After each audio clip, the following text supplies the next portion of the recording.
Assalamualaikum warahmatullahi wabarakatuh. Kami dari kelompok 1 akan menjelaskan seni rupa dua dimensi. Unsur seni rupa dua dimensi.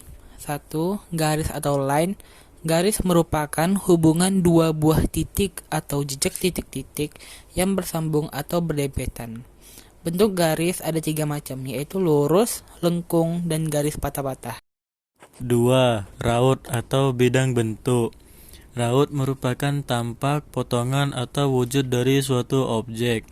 Bidang digunakan untuk menunjukkan wujud benda yang cenderung pipi atau datar. Sedangkan bangun atau bentuk lebih menunjukkan kepada wujud benda yang mempunyai volume atau massa. 3. Ruang. Unsur ruang karya seni rupa dua dimensi menunjukkan kesan dimensi dari objek yang terdapat pada karya seni rupa tersebut. Karena ruang dapat dihadirkan dalam karya dan pengelolaan unsur-unsur kerupaan lainnya, seperti intensitas warna, gelap terang, dan lain-lain.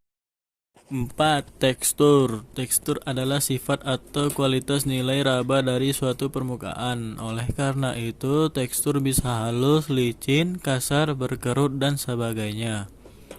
Ada 2 macam tekstur, yaitu tekstur nyata dan tekstur semu. Pada tekstur semu, kesan yang diungkapkan oleh mata tidak sama dengan kesan yang ditangkap oleh perabaan atau hanya dapat dirasakan secara imajinatif. Tekstur dapat dihasilkan dengan berbagai cara, misalnya dengan gurat-guratan, sepuan kuas, garis-garis, atau dengan hasil reproduksi dari alam, misalnya kayu, batu, pasir, dan sebagainya. 5. Warna. Dalam seni lukis, warna merupakan unsur yang sangat pokok sebagai media ungkapan seniman. Warna dapat memberikan nuansa bagi terciptanya karya seni karena dengan warna dapat ditampilkan dalam karya seni rupa yang menarik dan menyenangkan. Melalui berbagai kajian dan eksperimen, jenis warna yang diklasifikasi ke dalam jenis warna primer, warna sekunder, dan warna tersier. 2. Jenis-jenis karya seni rupa dimensi berdasarkan teknik pembuatannya. 1. Seni lukis. Seni lukis adalah teknik menghasilkan gambar dengan media cat pada sebuah permukaan datar seperti kanvas atau kertas. Seni lukis dapat dibagi menjadi beberapa jenis, termasuk seni lukis minyak, akrilik, dan cat air. Seni lukis juga dapat dibedakan berdasarkan pengerjaannya, seperti lukisan realistik, abstrak, impresionis, dan banyak lagi. 2. Seni grafis. Seni grafis adalah teknik mencetak gambar dari permukaan datar yang telah diberi tinta atau lem pada media seperti kertas. Seni grafis yang paling umum adalah litografi, serigrafi, dan intaglio. 3. Seni batik. Seni batik adalah teknik menciptakan pola atau gambar pada kain dengan cara menutupi sebagian kain dengan lilin. Mengutip dari buku Seni Rupa Indonesia dalam Perspektif Sejarah karya Purwo Prihatin SSN M. Hum. Kemunculan seni rupa di Indonesia dimulai pada zaman Batu dan Nirleka.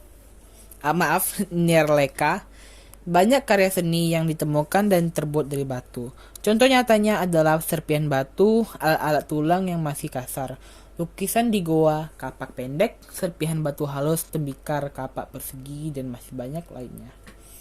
Adapun karya seni rupa yang berhubungan dengan proses ritualisasi adalah lukisan goa liang-liang di Sulawesi yang berupa lukisan babi yang sedang meloncat dan pada bagian lehernya terdapat gambar luka bekas tusukan senjata tajam.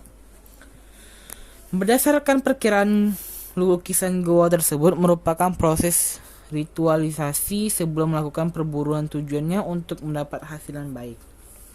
Dalam buku pengantar studi seni rupa disusun oleh Edwin Buyung Syarif dan Jacob Sumarjo, awal abad ke-20 merupakan kemunculan seni rupa barat di kalangan pribumi.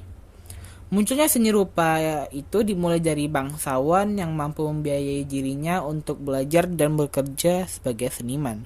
Namun seni rupa barat sebetulnya telah berkembang lebih dulu di lingkungan masyarakat kolonial Belanda.